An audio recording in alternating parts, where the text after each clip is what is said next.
So I have officially made it to King's Dominion. I've been wanting to come to this park for 30 years. Finally made it. It's a little bit of a rainy day, so I'm hoping that means shorter lines.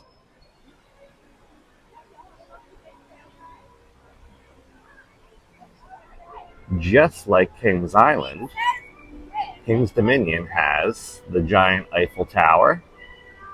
If we can get up in that today, I'll try to get up a little bit later, but I want to get on some rides first.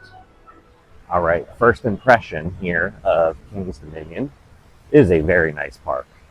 I would expect nothing less from Cedar Fair, but very nice, a lot of nice scenery, very well kept. Okay, here we have the park map.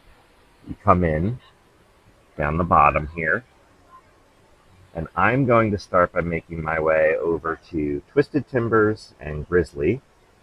They just retracked Grizzly, so it should be a little bit better than it was. And Twisted Timbers, the RMC.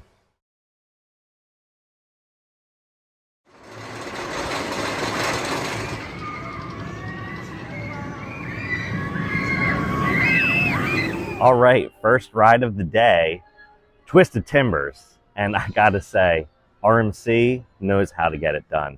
I did 2 rides. It was pretty much a walk-on. They are only running 1 train right now, so there was a tiny wait, but honestly, like, not bad at all. I did front row first, back row second. I think I actually like back row better. To me, front row actually seemed a little bit more aggressive with the airtime. But that twisting first drop is awesome. And then immediately you do this overbanked right-hand turn, and then you go into 3 crazy ejector airtime hills where you are getting thrown out of your seat.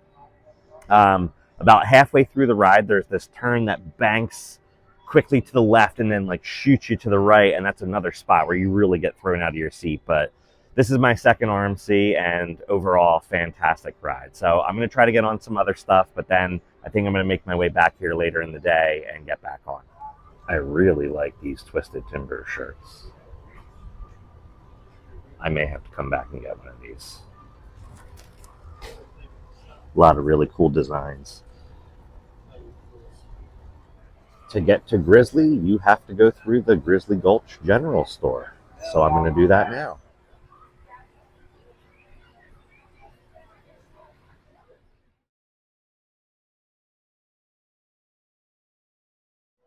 So walking back down here to the Grizzly, you have to go through all this stuff like the gift shop and this little boardwalk, and it's actually really cool.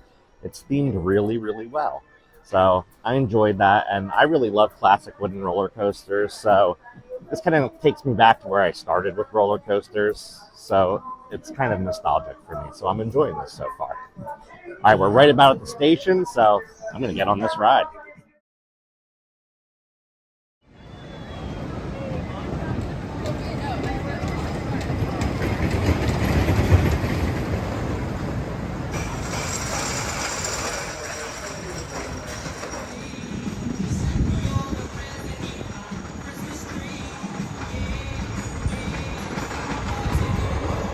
All right, just got off a front row walk-on ride on the Grizzly. Great ride. I love old wooden roller coasters. The smell of the chain lift as you're going up the lift hill, awesome. But you can tell that they really put a lot of work into retracking it. Even the station and the lines and the queue, they redid a little bit here and there. So really good ride. They also have a pretty cool Grizzly shirt. Just like many of the other Cedar Fair parks, King's Dominion has a Windseeker, one of the 300-foot tall swing rides. Not sure if it's running today or not, but if it is, I will try to get a ride on that. I always love these rides. Just got off Racer 75, which is an out and back old school wooden racing coaster. Really good. And by really good, I mean okay. Not much airtime on it. Very smooth ride though. King's Dominion does an awesome job of maintaining their wooden roller coasters. That's one thing I'm learning today.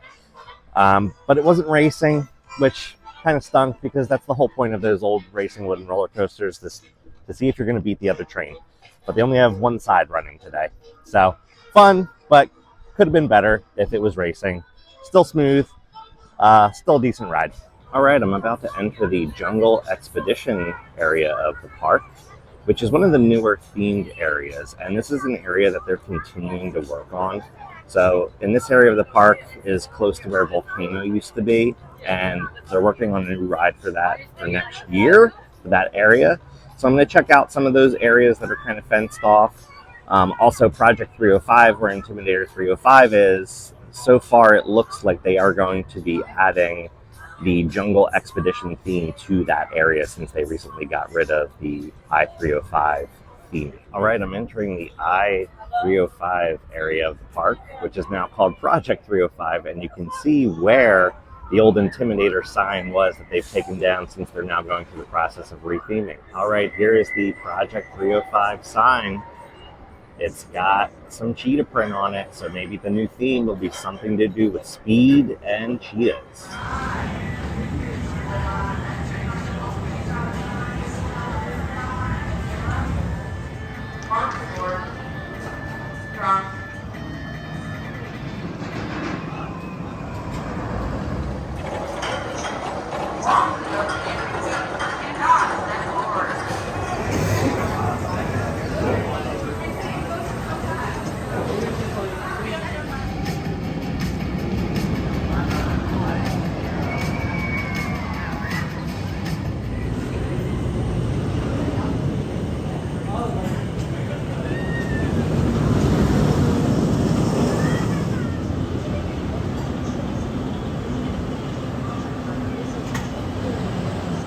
All right, I just got off my very first ride on Project 305, Intimidator 305.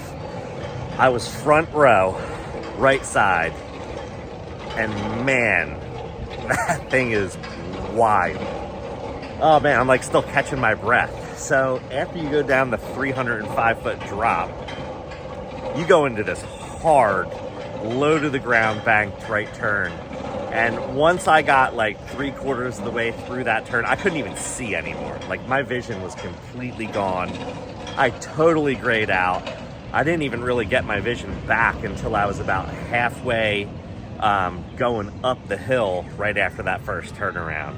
And then after that, it's just one speedy whip into the next, all the way till the end. A couple really good airtime pops. Wow, that was insane. I could see why it's too intense for some people, but as a coaster enthusiast, I absolutely loved it. I don't know if I could ride it 5 times a day, but I think I could probably get one more ride on it. I want to maybe try to go towards the back of the train and see if it's any more intense back there. But after the first ride, that was awesome. I'm gonna go get something to drink. All right, how's my hair? I just did back row, left side. This is a back row ride for me. Man, when you go down that first drop in the back row, you can't even think about going down the drop because you are just pulled down the thing so quick, and the airtime on the drop is awesome. Great out like crazy again on that first turn. The lateral twists in the back row are definitely more intense than the front. I will say there is a little bit more of a rattle when you're in the back row, but it just feels so relentless when you're in that back row. So as fun as the front was, this is a back row ride for me. Now I'm gonna go get something to drink. All right, because the area where Volcano used to be is currently under construction, you have to go through all of this stuff to get to Toonbeely and Reptilian. We walk through here a little bit. You can see all the fencing up. Back here, the research center, which I believe used to be the station for Volcano. They're now working on that, and it is rumored that it's going to be a B&M wing coaster, like Gatekeeper at Cedar Point, but this one is going to be launched. So we'll just have to wait until next year to see what is going to come of that. Will today be the day that I go on my first S&S free spin? I think it might be. Here we go.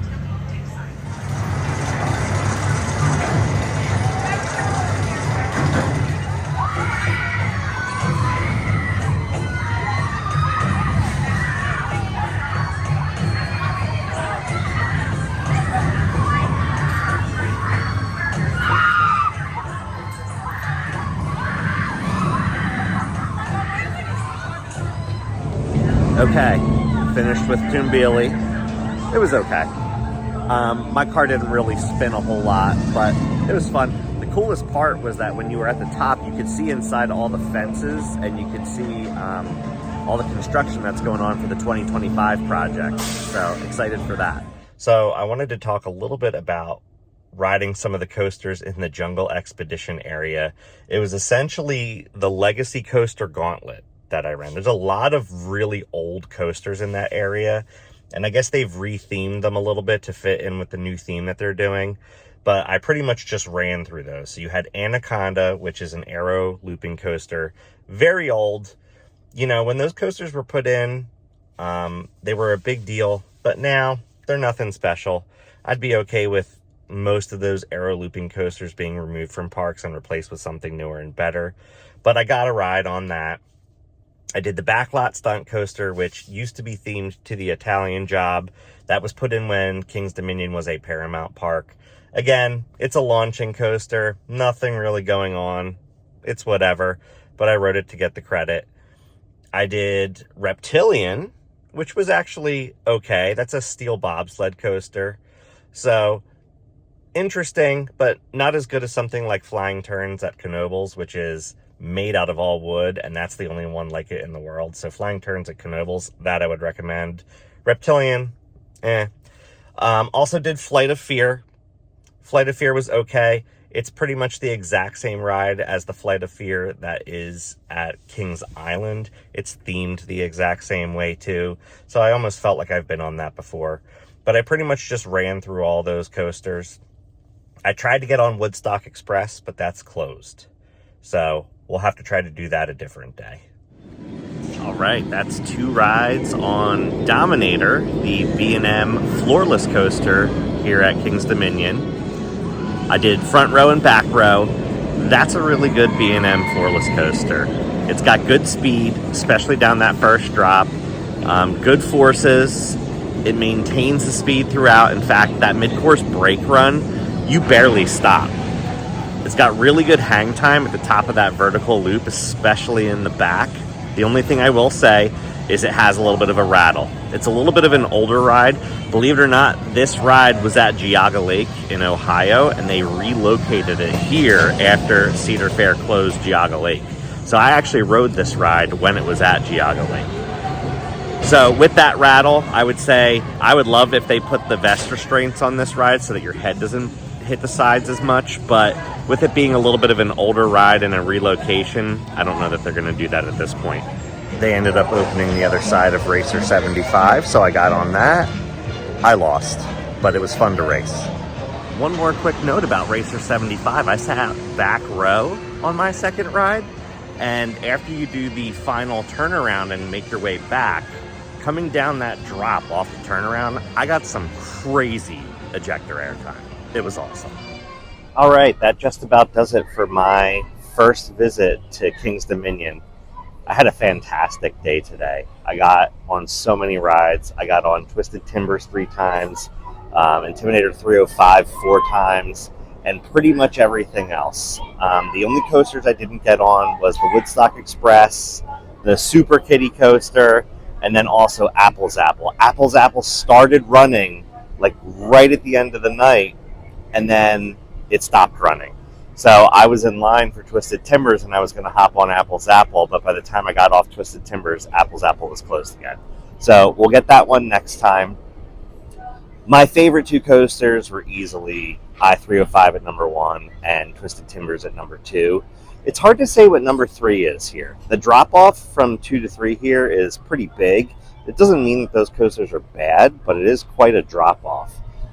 I'd maybe go Dominator at number 3. I actually really liked the Grizzly. There's just something about old school wooden roller coasters that I love, and they put a lot of care into that ride and really fixed it up and retracked it so it's really smooth. But overall, this has been a great park. I definitely want to come back here at some point this year and get a lot more rides on a lot of the roller coasters, get some more footage when it's not, raining. But overall, great day. Now I'm going to go home. I'm going to get some sleep. But until next time, keep on coasting.